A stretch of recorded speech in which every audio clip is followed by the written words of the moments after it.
Good morning. Good morning. Good morning. Good morning. It's great to stay up late. Good morning. Good morning to you. Chicky boom, chicky boom, chicky boom. Showbiz. How you doing, Maddie? Here I come to save the day. Remember Andy Kaufman? First episode of Saturday Night Live, 1975, hosted by George Carlin.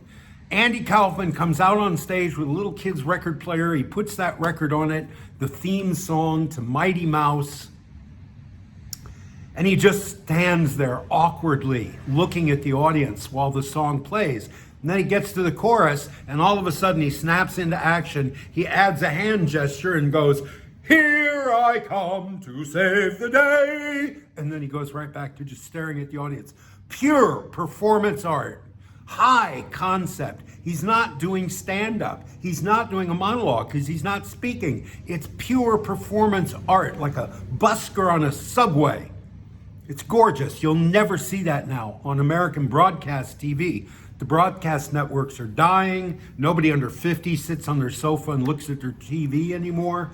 And the suits don't know what to do. So the suits are firing all their most creative people and counting on these huge mergers to save their ass instead of improving the product and looking at what succeeded in the past and what's drawing an audience to TikTok and YouTube. Now, the suits in the boardroom are just falling back on their MBAs and merging and merging and merging. They're dinosaurs struggling to survive after the asteroid impact. It's sad on one hand, but on the other hand, I guess that's evolution, isn't it? Yeah, they forgot the mantra. Follow the audience, man. What's the audience want to look at? The audience wants to be challenged. The audience wants to see you challenge the status quo. The audience wants to see you take a risk. No, there's no more risk taking. Bend the knee to authority. That's the mantra in Hollywood now. On the other hand, I just love the Marvel movies.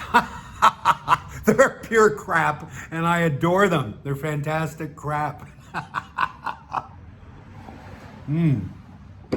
All right, we're going to finish this damn book today. And then I'll go get the others I have on PDF. I'll go get one of those printed out. The next one will be Expat Days. These are all third-person omniscient observer fiction. And the next one, it's all essays, personal first-person essays about my life. A lot more personal. I have a compulsion to touch my face when I'm in front of a camera. You know, I've got all these nervous tics, a lot of different nervous tics. And in this environment, the tic that really displays itself is this constant compulsion to touch my own face. And when I wear a beard, it's even worse.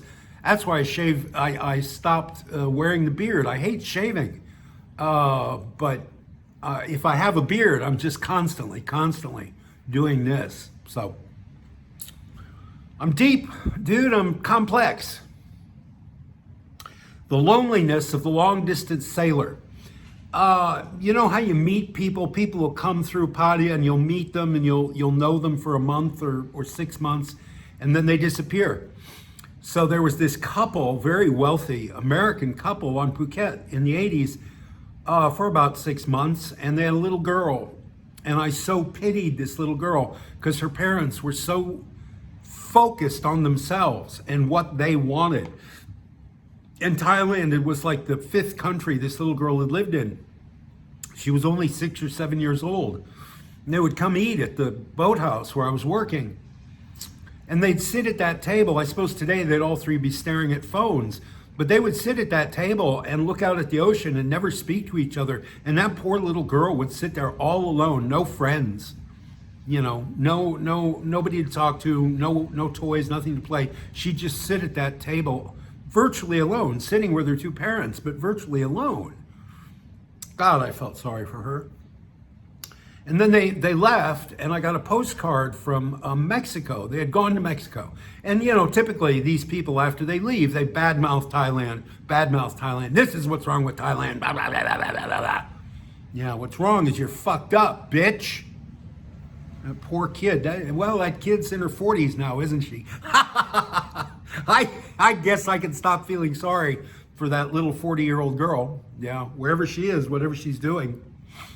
I would bet it's better than sitting at that damn table with her parents. The loneliness of the long-distance sailor. Mrs. Svoboda was looking through an office furniture catalog when the young mother came into her office without appointment or announcement. Mrs. Svoboda had long since become used to the informality practiced by most of the parents who sent their children to the Phuket International School, or at least by the European parents. She never, ever saw the Thai parents. She closed the catalog, rose to her feet, and motioned to the chair on the other side of the desk.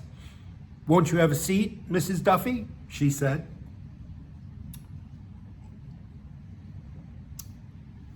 "Thanks," said the other woman. She dropped a collection of net bags full of produce and canned goods onto the floor and flopped into the chair. And just call me Beth. She picked up Mrs. Svoboda's catalog and began to fan herself with it, holding open the sweat-soaked neck of what was obviously one of her husband's t-shirts as she did so. "I'm glad to see you," the headmistress said the headmistress as she resumed her own seat. "May I offer you something cool to drink?" "No, thanks. I can't stay long. I just came by to pick up Kathy's records." Mrs. Svoboda felt a familiar sinking sensation in her chest, but her expression of pleasant interest didn't waver. "Won't you be sending Kathy back to us next term?"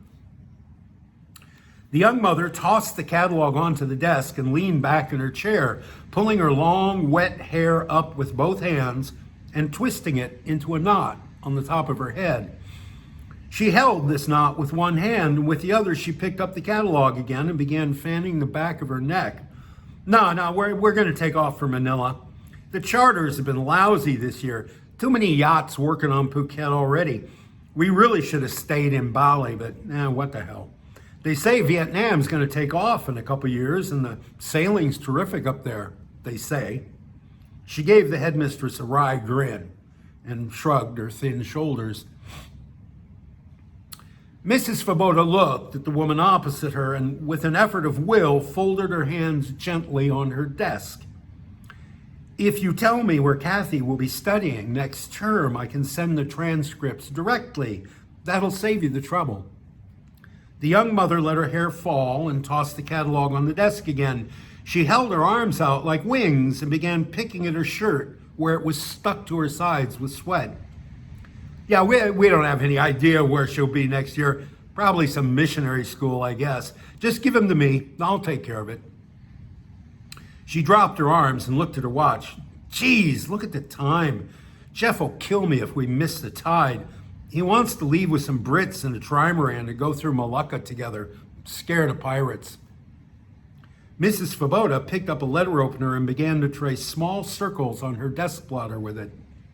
"Mrs. Duffy, if I may, I really think you should consider Kathy's welfare when you make your travel plans.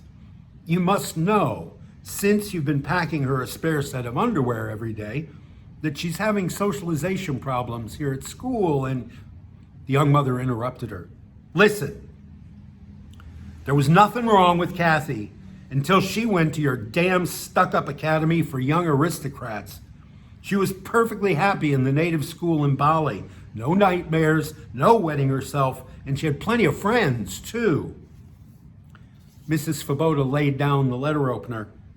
"And if she had stayed in Bali, she probably would have been a very happy, well-adjusted child." It took all of her willpower to control her voice.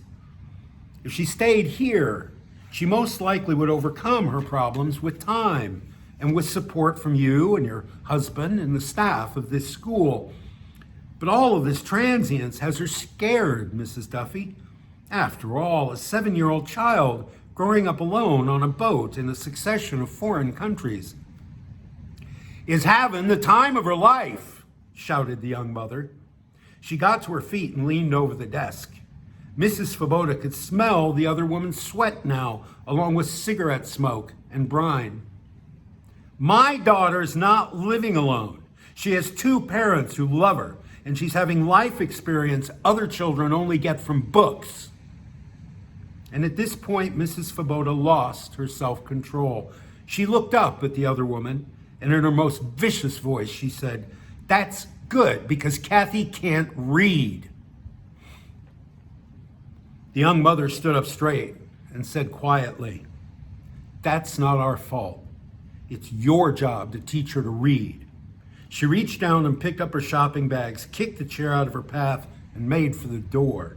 Before she left, she turned around and said, "Keep the damn records. We don't need any help from you." And then she was gone. Mrs. Svoboda rose and replaced the guest chair in front of her desk. She went to her filing cabinet and opened the top drawer. She removed a very thin folder from the D's and placed it into an unmarked file at the back of the drawer. That file already contained many similar, thin, similarly forlorn folders. At least this time, the parents made an effort to take the records with them, she thought. Usually they just leave without them and without even letting the child say goodbye to the other students. Mrs. Svoboda closed the drawer and went back to her desk. She knew there was no reason to keep the files of students who'd left, but she couldn't bring herself to throw them away. After high tide this evening, that file would be the only evidence that a girl named Kathy Duffy had spent an entire precious year of her life on Phuket. The office furniture catalog was wet and the cover was torn, but it was the only one she had. So Mrs. Svoboda opened it and resumed looking at furniture. Before long, she thought, I'm going to need a bigger filing cabinet. Yeah, I have a real axe to grind with people who drag their kids around the world. I think that's cruel. It's unfeeling, it's selfish, and I am not in favor. Ship to shore, what is this? Oh! Yeah, my one yacht trip. I was invited on the very first tourist yacht trip into the Mergui archipelago, which is 800, I think, islands up the coast of Thailand, between Thailand and Burma. They've always been fought over by Thailand and Burma controls them at the moment, and they're closed. It's kind of a war zone. It's all closed off, or it was 30 years ago. And a yacht charter company on Phuket got permission to take a bunch of tourists up in there. First time, probably the first European since World War II to visit some of these islands. And I was invited as a journalist to go on a junket, sleep on deck, not in a cabin, but sleep on deck. And I hate the ocean, I hate boats.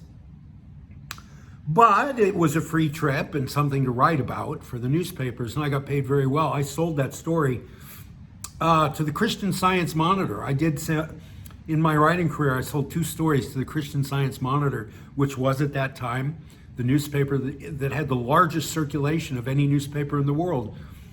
And this was one of them. And so I wrote this piece on that trip.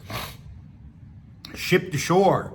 Peter Gendel stood in the yacht's little galley and watched the water shift gently from side to side in the pot he'd just put on the gas. A day after the event, he still couldn't stop thinking about the old sea gypsy lady and her dog. Peter had been taking a picture of a woman carrying a basket of snails, probably to make jewelry with since they were too small to eat, when the old woman dragged the yelping mongrel by one forefoot up the pebbled beach. He'd snapped a picture of her cruelty, but he had no idea what he'd ever do with it. On shore, Grandma Wind had carefully blown the coals alive just before dawn and fetched the water from the stream before anybody in the village had a chance to foul it by bathing. She'd rinsed a handful of government rice and put it in the water, and now she was picking the dead snails out of the basket that Sister Grass had given her the previous evening. Idam sat in one corner of the hut, licking his chops and staring at his mistress's hands. He knew the dead snails were his. Pete began to sort through his bucket of shells. He'd collected them from the tide pools at one end of an unnamed beach, which had not seen European visitors since before World War II, if it had ever seen them at all. The shells were nice examples of Trochel's murex, and they would remind him of the day and its discoveries when he was back in his office in the family hardware store in Roseland, Oregon. Grandma Wynne put a spoon between the handles of a rice pot to hold the lid down, and she removed it from the fire. She placed a second pot of water on the coals and finished sorting her snails. She tossed the dead ones to Idam, who ground them up between his strong back teeth and ate them whole. Idam had been Grandma Wynne's constant companion and guardian since her two sons had gone fishing and never come back the year before. She'd told herself they were just wintering somewhere in Panga Bay, and they'd come back for the government diesel and rice once the monsoons quit. But it had been fine weather for 2 months now, and still no sign of her boys. If they didn't come back in another month, she'd buy a black shirt and light candles for them at the temple. The thought didn't bring any remorse with it, since it was a thought she'd lived with since childhood, first for her father, then for each of her husbands, and finally now for her sons. But it did cause a pang of loneliness to squeeze her narrow chest. Pete dropped the last shell into the boiling water and turned down the heat. He looked out of the galley's tiny porthole to where the sea gypsy village on shore was just catching the first rays of the rising sun. That old woman and her dog still bothered him. The dog had not been threatening anybody, and in fact it seemed to be sick and weak. He'd noticed this unbelievable cruelty towards pets before in Asia, and it produced a terrible sense of helplessness within him. Back home, he was a member of the Sierra Club and the Audubon Society. Each year, he gave a large sum of money to both the World Wildlife Fund and the Nature Conservancy. But in Asia, he was just a faceless tourist, and it left him frustrated. Grandma Wynne said a prayer to the Lord Buddha, begging forgiveness for taking life, before she dropped her snails into the boiling water. Idam lay down and began to chew his feet. She smiled fondly at the big old dog and in a crooning voice begged his pardon for feeding him opium the day before. As the biggest dog in the village, Idam would lead the others in attacking any strangers, and each time the tourists came, the government man would come first to tell her to drug her dog. Even so, yesterday, one of them had been so intent on taking a photo of Sister Tree and her basket of snails, he had almost stepped on Idam. And even drugged, the tough old dog would have taken a bite under such provocation. Luckily, she was able to drag him by one foot up the beach and under a hut.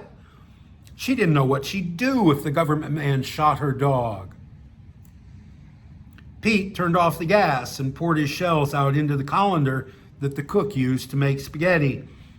He went up on deck and began picking the dead hermit crabs out of the shells, casually throwing the soft flesh overboard.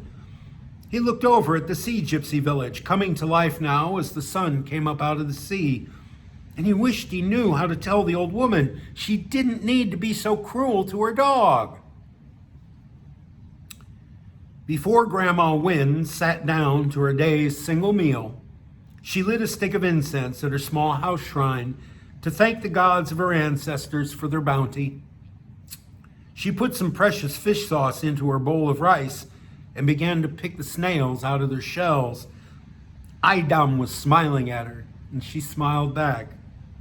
She took a snail off of her own plate and put out her hand to the big old dog, who rose and, using only his tongue, took the meat from her palm, carefully shielding his big white teeth behind his black lips.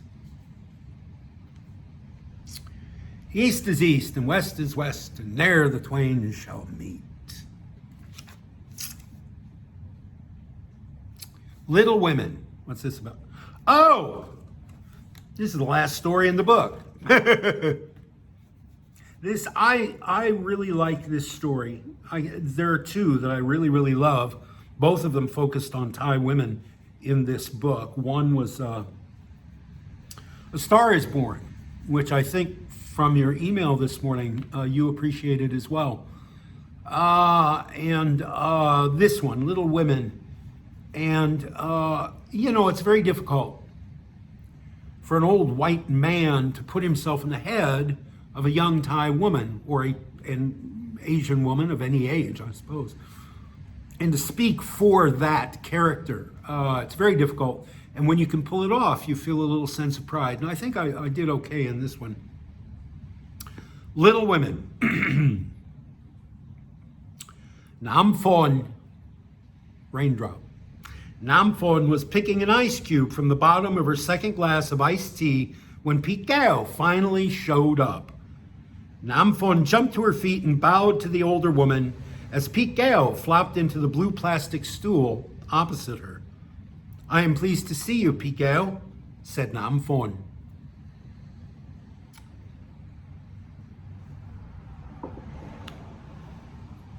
Phuket ignored the greeting and began rummaging in her huge purse for a pack of cigarettes. "This heat is terrible," she said. "This is the only time of year I miss Germany. I hope you realize how lucky you are. I wouldn't go out in the daytime for anybody else." She lit a Marlboro and took a long, hard pull on it.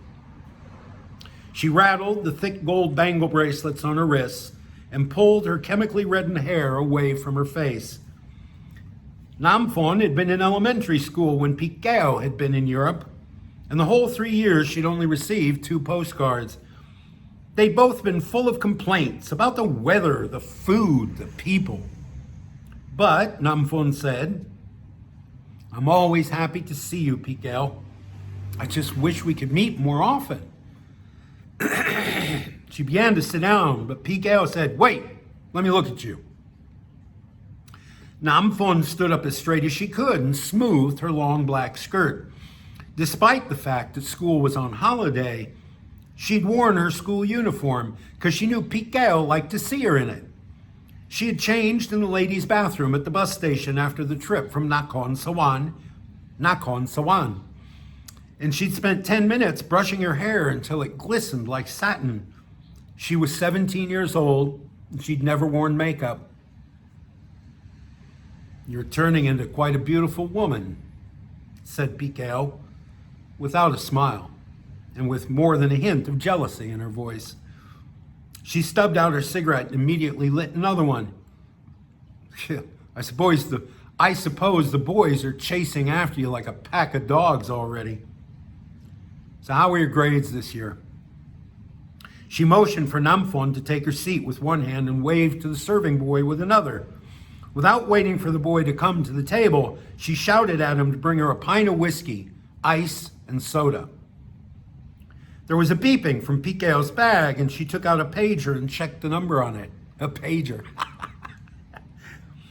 She pulled the mobile phone out of the bag and carefully pushed the buttons before putting it to her ear. Excuse me. She held the other hand, with the cigarette still in it, against her free ear to cut down on the traffic noise. Their table was right on the curb and the street was choked with cars. The boy brought her bottle and ice bucket, and Phuket held her free hand over the phone's mouthpiece long enough to order an enormous amount of food. Through all of this, Namon sat with her hands in her lap and watched Phuket with bright, intense eyes. The conversation on the phone took a long time. Long enough that the food came and sat on the table gathering soot, while Phuket became more and more angry with whoever she was speaking to. Namon didn't touch any of the food. Finally, Phuket slammed her phone shut with an obscenity and scrabbled for a fresh cigarette. When she noticed Namon sitting across the table, she looked startled. It's obvious she had forgotten where she was. I was first in my class, said Namon. What are you talking about? Said Phuket. My grades. You asked about my grades. Oh, right, yeah. And Songkran? Yeah, how was Songkran this year? Namon was a little hurt that Phuket didn't show more enthusiasm about her performance in school. In fact, she had her reports with her and would have loved to show them off. But she didn't show her disappointment, and instead she began to speak of Songkran. Oh, it was lots of fun, she said. Great-grandfather turned 90 this year, and more than 200 people came to ask for his blessings.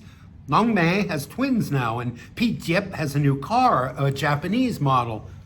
As Namon spoke, Phuket picked idly at the plates of food which filled the table without really eating anything. And grandmother? She asked. Grandmother is fine, said Namon. She sends her love. And grandfather? Phuket asked this through clenched teeth. Does he send his love too? Namon knew better than to answer this. Instead, she took a small bottle from her purse. I brought this from home, she said, and before Phuket could object, Namon sank to one knee on the dirty pavement and pulled the older woman's hands out in front of her.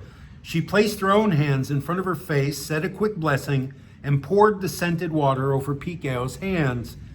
Then she looked up and said, I beg,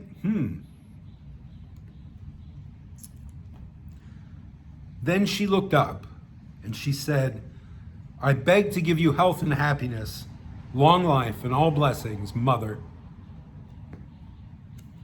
For a second time, Phuket looked startled, but she didn't chastise Namon for using the forbidden word.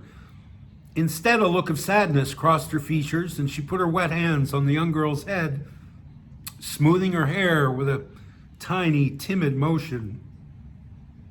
And I beg to give the same to you, beloved daughter.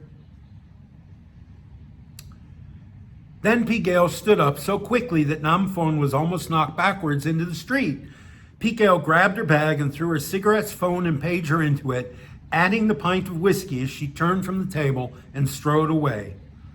Namon squatted next to the table and watched her mother disappear into the crowds and smog with tears in her eyes. She only had her school reports, her return bus ticket, and about 50 baht in her purse. She had no idea how she'd pay for the table full of food and a bottle of whiskey. But at that moment, she was happier than she'd been in a long, long time. Yeah. 2 stories about bad parenting, huh? Though this one, old men get emotional. We cry really easy. Or I do. I don't know, man. I wrote that thing 35 years ago. And it chokes me up. Oh. This thing, probably that story, the end. Yeah, we finished the book. That story back in the day when people wrote letters to columnists and newspapers, that story got more reaction than most others, and generally along the lines of 3 questions. A lot of people who read that story say they have 3 questions. First, why is Gao so cruel to her daughter? Why does she treat her daughter so badly? And the second question is, why is Namon so happy? Her mother has just screwed her over, big time. And she's stuck there now in this situation. Why is she happy? Happier than she's been, quote, in a long, long time. And the last question is, why'd Phuket stiff her daughter with the bill? Why she obviously, she can afford cigarettes, she's got a cell phone, she's got money in her purse. Why did she stiff her daughter for the bill, the food? All right, so the first one, why is Gao so mean to her daughter? Because her daughter is the type of Thai woman who will look down her nose at a prostitute. Her daughter is educated, virginal, destined for a great life, destined to meet a nice man, get married, have babies, have a job in a bank, or be a school teacher. And those Rieproi people have very little time for sex workers. They don't like throw rocks at them in the street.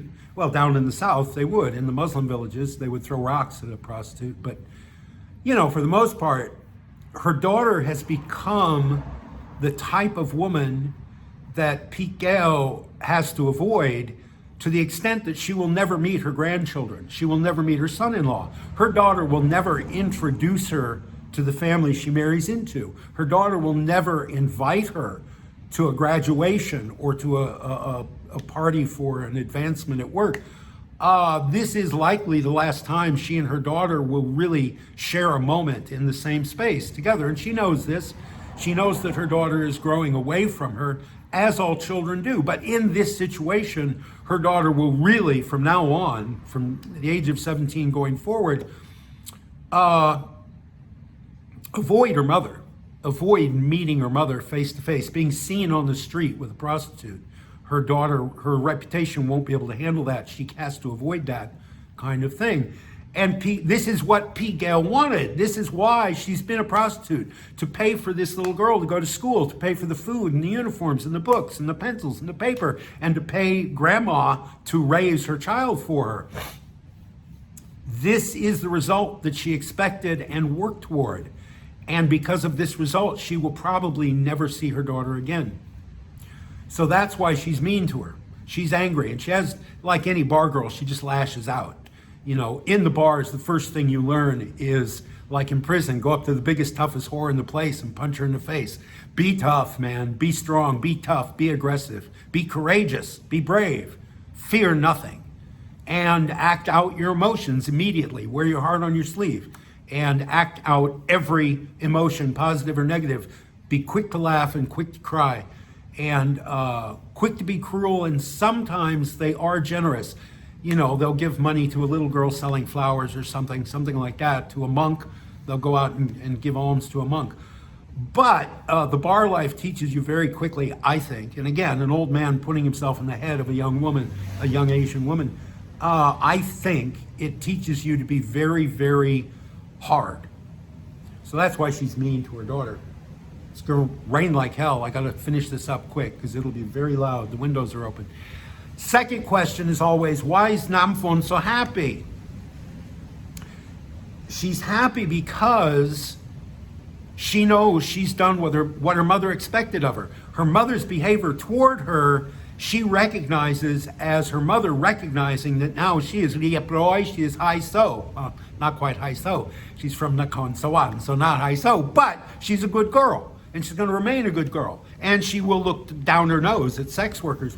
And all of this is what her mother worked for her whole life. And she knows this. And she knows that her mother is recognizing that she has become what her mother wanted her to become. She has fulfilled her half of the social contract in this transactional relationship.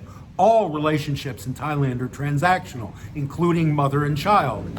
And she sees that her mother recognizes she's done what her mother wanted her to. So she is happy about that. Finally, why did Gao stick her daughter with the bill for all this food and this whiskey?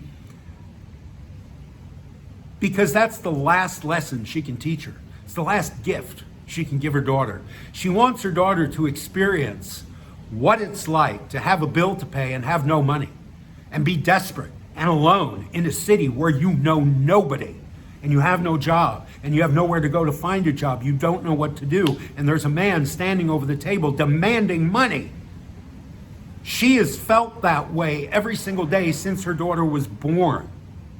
And she wants her daughter to feel that way at least once in her life, so that she will know her mother. She will understand her mother and why she is the way she is.